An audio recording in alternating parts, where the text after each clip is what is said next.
This presentation, titled Auditing in Oil and Gas, comes to us from Vipin George. Vipin George is an ASQ CQA certified quality auditor, a certified management system specialist from Exemplar Global, a registered professional engineer, a chartered manager, a certified manager, and a chartered management consultant. Vipin has a total of 19 years of professional experience within the oil and gas industry. He's an API Q2 registered professional, as well as an API lead auditor, having conducted approximately 200 hours of audits within the industry. And with that, take it away, Vipin. Thanks, Mike, for that beautiful introduction. Good evening, all. Exemplar Global for giving me an opportunity to present. I was accelerated even though I did not know what to present in this topic, as it's a small drop in the vast ocean of the oil and gas industry. I think I've tried my best to cover most of the aspects. You can connect through me on LinkedIn or through my email if there are any questions related to this presentation. The agenda is introduction of the speaker, which has been done, auditing in the oil and gas industry, regulatory bodies in the oil and gas industry, overview of product certification, QMS certification, personal competency requirements, auditing for and essential skills, and the references used for making this presentation. So, oil and gas management, one of the biggest sectors in the world. The oil and gas sector is a global powerhouse that drives the economy.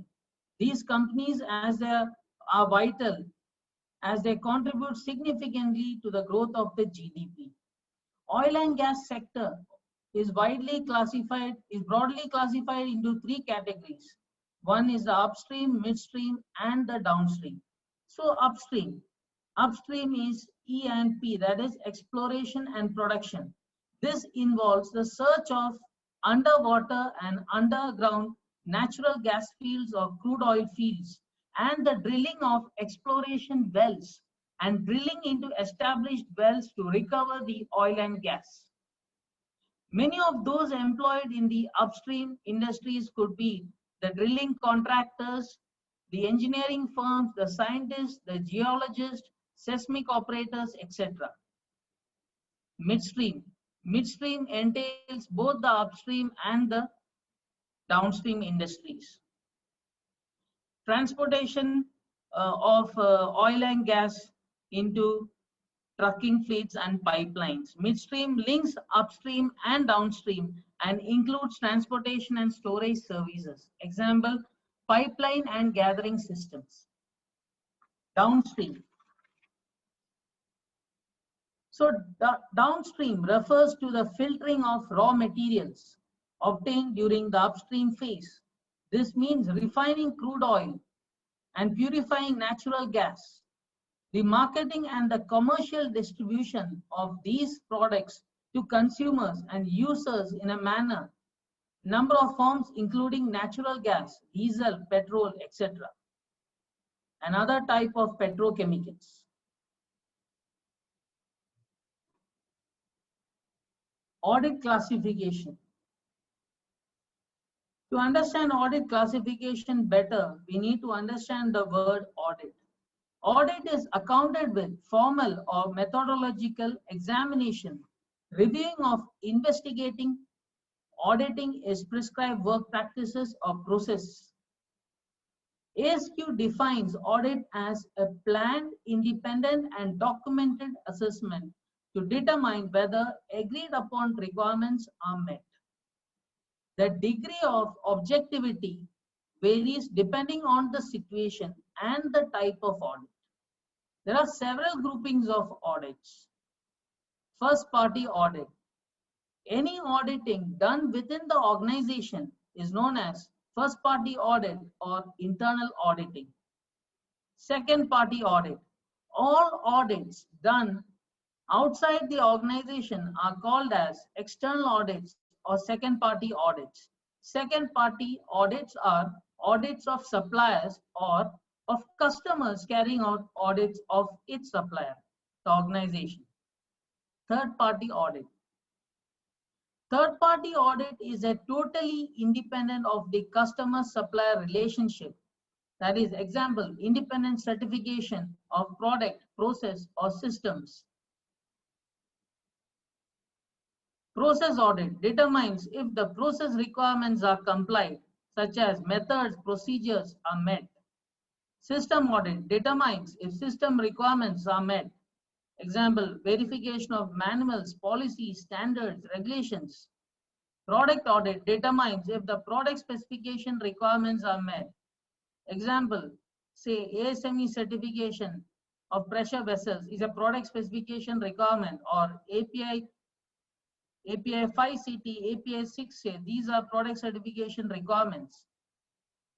Purpose of the audit.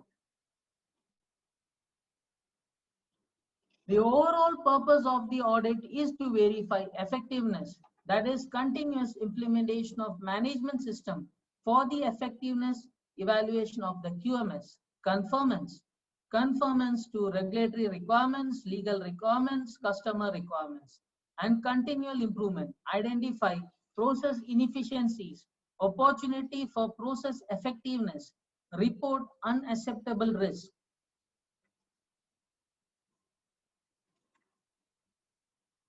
Our context is related to the quality or the QMS audits. Quality has various meanings, and few of them are fitness for use, conformance to requirements, and pursuit of excellence. ISO 9001 defines quality as degree to which a set of inherent characteristics fulfill the requirements. First party audit purpose: to provide management with early detection of problems, gives management the opportunity to identify the root cause and take the possible corrective action. Second party audit purpose. Second party supplier audits may be needed to help to eliminate the shipping non-conformances, that is, eliminate non-conformance before shipping, and reduce the cost of poor quality. Audits of suppliers provide mutual beneficial relationships with suppliers and ensures a better understanding of customer expectations. Third party audit purpose: to assess the degree of conformity to standards, assess conformity to all system requirements, assess compliance of organization to all the requirements of regulations. Some organizations seek third-party audits to improve the competitive positions. So what could be the audit criteria? Audit criteria includes national or international standards, contract or customer-specific requirements, regulatory requirements or legal requirements, and product requirements.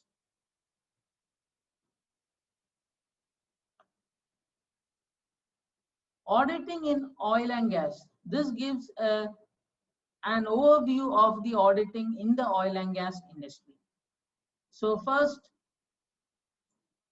is on the product certification. So product certification, these are the following certifications offered by the regulatory bodies. API monogram, that is for product specific requirements. ASME, that is ASME offers certification in certification of pressure vessels like ASME Section 8 Division 1, 2, 3, etc. European directive. These directives are set by the European Union. So under that there are various directives. Few of the directives I have listed here: ATEX, ICX, PED, CPR. PED is like Pressure Equipment Directive. CPR is Construction Product Regulations, local regulations. Process or QMS certifications offered in the oil and gas industry, which makes it very competitive. ISO 9001, which is a widely accepted standard. API Q1, Quality Management System for Oil and Gas. API Q2, Service Management System for Oil and Gas Service Industries. IECX 879-34, that is for explosive atmospheres. So, and the personal competency requirements. Now I will go in detail for all of these. So about API. API is the only national trade association that represents all aspects of the American oil and gas. The API monogram is an API registered certification mark. Through the API monogram program, licensed manufacturers are given the authority to apply the mark to the equipment that meet the relevant API product specification requirements and has been manufactured within a quality management system that meets API spec Q1. So as I said, API spec Q1 is a quality management system for product manufacturers and is specifically geared towards the nuances of oil and gas industry. It meets most of the elements of ISO 9001 plus additional requirements deemed valuable by the oil and gas industry. Registration of API spec Q1 companies demonstrate to their customers that they have the ability to consistently provide reliable products and manufacturing related process that meet the customer and legal requirements. API spec Q2, that is the first international quality management system for service exploration and production service providers in the oil and gas industry. The industry written specifications apply to critical activities such as well construction, intervention, abandonment, refining, equipment repair, maintenance, and inspection activities. Compliant registered organization will have a QMS that controls all operational process, provides consistent results, manage change effectively, continually improve, reduces operational downtime such as NPT, and increases customer satisfaction. I have tried to put most of the key events of API in this timeline. If you go to the API website, you will get a detailed timeline of the activities. So 1919 API, that is American Petroleum Institute, was founded in New York and established in New York City. The organization focused its efforts in several specific areas such as advocacy, industry statistics, equipment standardization, and taxation. In 1924, API published its first worldwide standard for oil and gas, oil field equipment. In 1927, the first edition of API 5L, that is line pipes, was developed, and the first license was issued in 1928. It's 100 years now. API is spread over 75 different countries, 6,000 issued certifications in API spec Q1 and API product specifications, and there are 700 standards.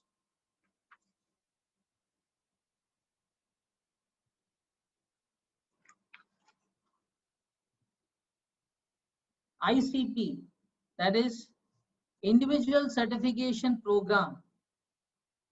This is the certification that recognizes the individuals who is having the oil and gas inspection certification, technical expertise. Till date, API has issued 38,000 ICP certifications.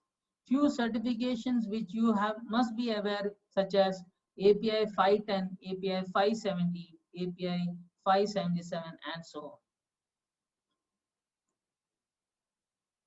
API set, as I said, API set approximately 700 standards to enhance the operational and environmental safety, efficiency, and sustainability.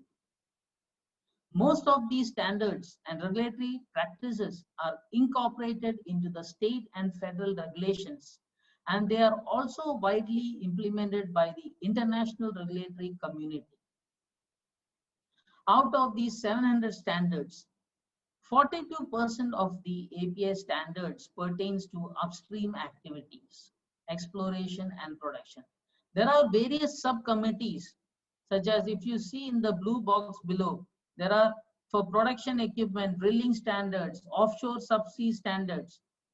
Offshore subsea standards, the subcommittee is subcommittee 17.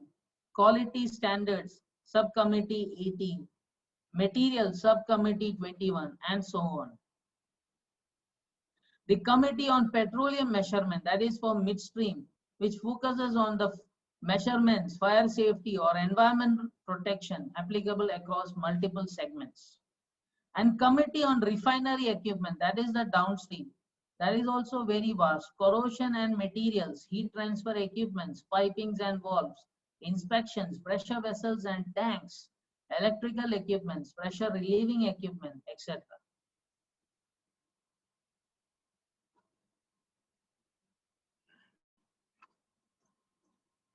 ISO. ISO is the world's largest developer of voluntary international standards.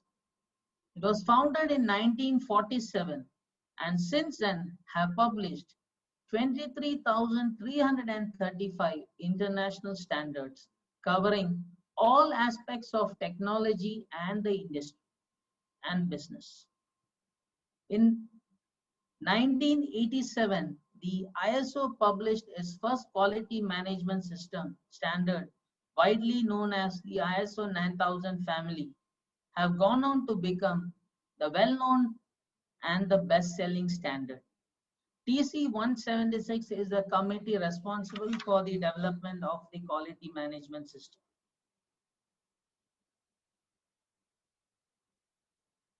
The first minor revision of the 9001 standard was brought out in 1994, and first major revision, the ISO 9001-2000 was in 2000.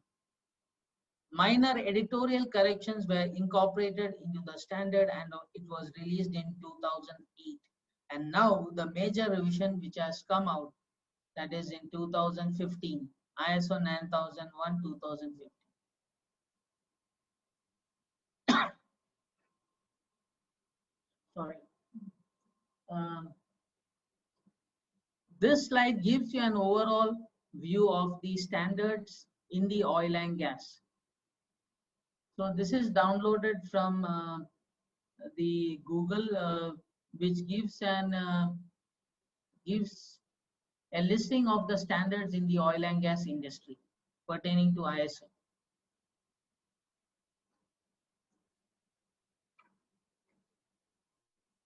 Now let's discuss about another regulatory body in the oil and gas industry, the ASME.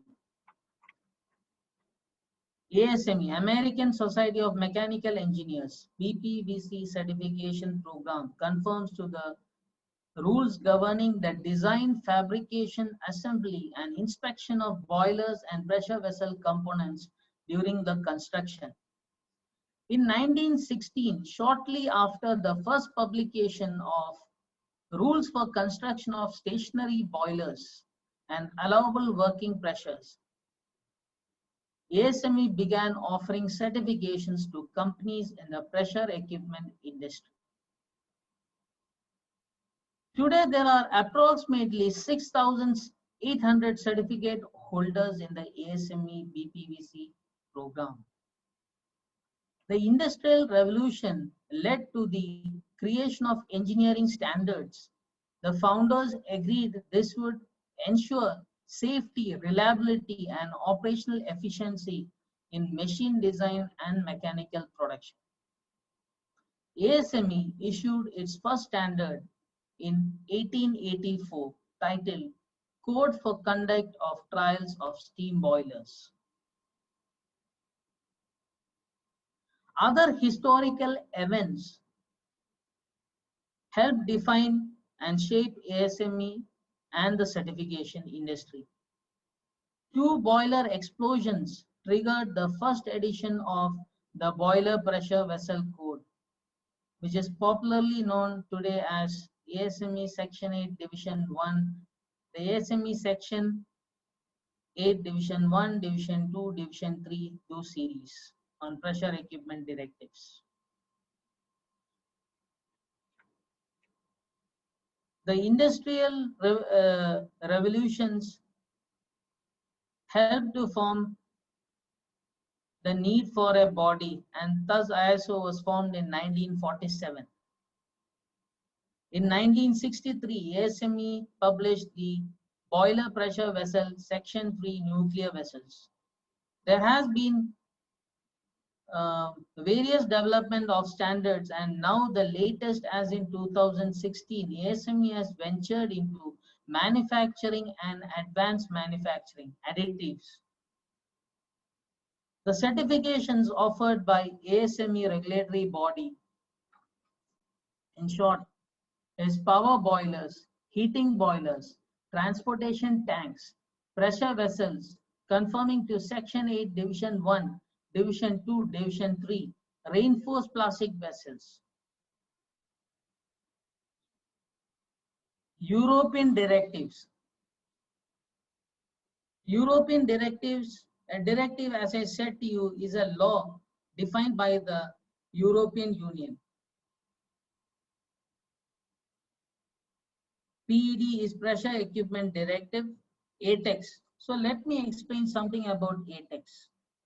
ATEX is an EU directive which was designed to ensure the safety of equipments and protective systems intended for use in potentially explosive atmospheres.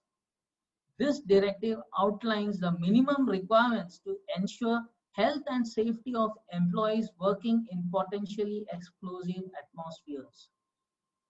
ATEX was originally designed for the European Union, and now it is catching up pace and widely recognized worldwide. IECX is also a global scheme that ensures products, services, and personnel achieve an IECX certificate meets the certain standards. It's a voluntary certification when compared to ATEX. So let's understand what is an explosive atmosphere. Explosive atmosphere is a mixture of dangerous substances such as gas, dust, mist, or vapor with a potential to catch fire or explode. ATEX is driven by the EU community legislations or law, whereas IECX is a voluntary certification scheme. ATEX is valid in EU countries, while IECX is accepted globally. One of the standards pertaining to IECX is IECX IEC 879-34. That is a quality management system for oil and gas equipments in the explosive atmosphere regulations. There are 4 schemes given in the IECX. Certified Equipment Scheme certifies that the equipment conforms to certain standards within the explosive industries. Certified Service Facility Scheme provides assurance that organizations that provide repair and overall service within the explosive industry meet certain standards. Conformity Marking and Licensing System provides assurance that the products bearing this mark are covered by IECX Certificate of Conformity and Certification of Personal Competencies. Employees with a certification of personal competencies has the necessary qualification to implement international EH standards. Widely known certification is COMPEX. It's an international regulatory course qualification in explosive atmospheres. There are various levels, which is competency-based assessment for personnel working in the hazardous environment. Hazardous environments are further classified into zones based on the assessment of frequency of occurrence and duration of explosive gas atmospheres. Zone 1, area classified as explosive atmospheres, consisting of a mixture of air or flammable substance which is likely to occur during normal operations. And what is zone 2?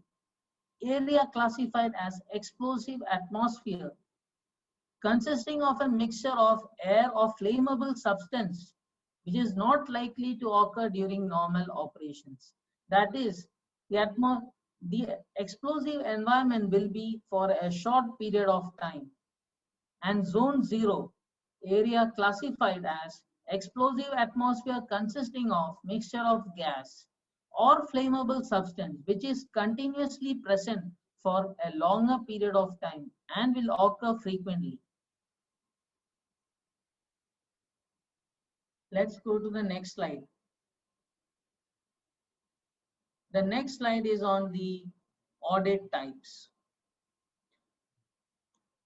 So there are various audit types. On-site audit, where we audit the facility at the physical locations, verify the facility with respect to the audit criteria, verify the documentation, see the product, and verify compliance and assess and evaluate. So what is different in virtual audits? In virtual audit, you don't need to go physically. You can do the audit using virtual conferencing tools such as the Zoom or WebEx or Teams.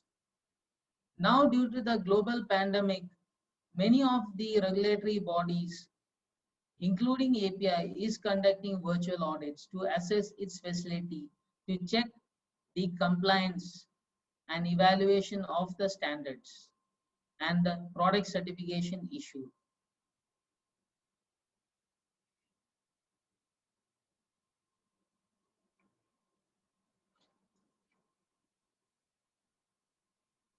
Auditing for and essential skills. So what is auditing for? Auditing for, as you know, the industry, the quality for industry is catching up. The use of smart technologies in the manufacturing process is driving the quality industry, is driving the various other industries as well. And auditing for is the future. So what are the essential skills that an auditor needs? Communication skills. So what is communication? Ensure clear message understood and is appropriate.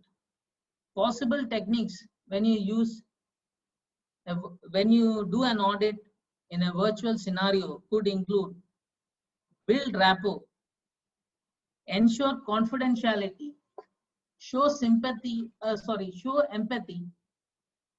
active listening, demonstrate professionalism, and maintain the flexibility. Ethics. What are ethics? Ethics are moral principles by which an individual is guided. This quote is so much interesting for me. Ethics affect professional conduct. Professional conduct affects credibility. It's so much true. Code of ethics. It's a standard of conduct. Professional conduct. Manner in which an auditor conducts himself. Objectively, courtesy, honesty, impartiality. The 4 C's are very vital in a professional conduct. Conflict of interest, code of ethics, conduct, confidentiality or non-disclosure agreements. The liabilities involve degree of legal responsibility an individual or company has in a given situation. 5 principles as required by ISO 19011 for an auditor is to have an ethical conduct, fair presentation, due professional care, independence, and evidence-based approach. The digital era of quality 4 is fast changing the environment, the landscape, the integration of digital technologies such as IIoT, that is Industrial Internet of Technology, AR or VR tools. So AR is augmented reality, VR is virtual reality. The gaming industry is using these tools to the maximum, but I believe this can enhance the training for the auditors. The auditor will need to have the technical skills in relate to the product, the process, and the code of ethics. These are the soft skills for the auditors whilst we go through the auditing for or the digital disruptions. The auditor need to trust the technology, the planning of logistics, organization, culture, time zones, acceptability of the auditee organization, technology adaptability by the audit organization, body language and understanding the tones of the auditee or the.